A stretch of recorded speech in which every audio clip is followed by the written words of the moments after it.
কি রে রিমি, কোথা থেকে এলি? আলীনগরের শান্তি সঙ্গের হাট করে বাড়ি ফিরছি। হাট করেছিস না দোকান করেছিস কিছুই তো বোঝা যায় না। ঝোলা তো ভর্তি হয়নি দেখছি রে। ঝোলা ভর্তি হবে কি করে? জিনিসপত্রের দাম তো আগুন।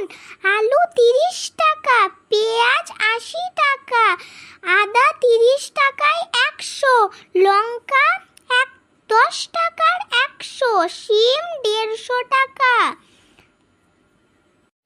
আরে পুঁই শাক যে আদারে বাদারে হয় তাও 30 টাকা কেজি, পেঁপে 80 টাকা কেজি, আর আমড়া সারা 60 টাকা কেজি রে। যদি আলুর জায়গায় কোন আলু দিল কে জানে। আলীনগরের হাটে আবার পোকা লাগা বেগুন জানিস 50-60 টাকা, আর বেশি বেশি সেই মূল্য পালংগুলো আবার 15-20 টাকা আঁটি।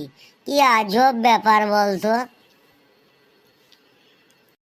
কি আর করবি বল, মধ্যবিত্ত ঘরে জন্ম নেওয়াটাই কাল হয়েছে। দাম বাড়লে পয়সাওয়ালা আর দিন আনে দিন খায় তাদের তো কোনো ভাবনা থাকে না, যত আমাদেরই মরণ। না না, তুই ভুল বলছিস, তাদের উপরেও প্রভাব পড়ে। কিন্তু এত এত যে দাম বৃদ্ধি পাচ্ছে, আসল দাম কি কৃষকরা পাচ্ছে?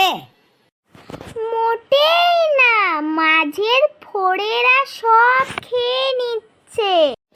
প্রতি বছর কত কৃষক ওই মহাজনদের কাছ থেকে চড়া সুদের টাকা নিয়ে টাকা না মেটানোর জন্য আত্মহত্যা করছে বলতো।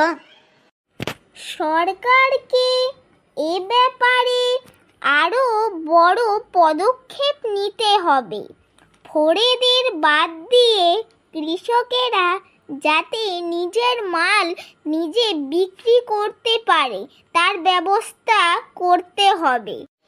তুই একদম ঠিক বলেছিস।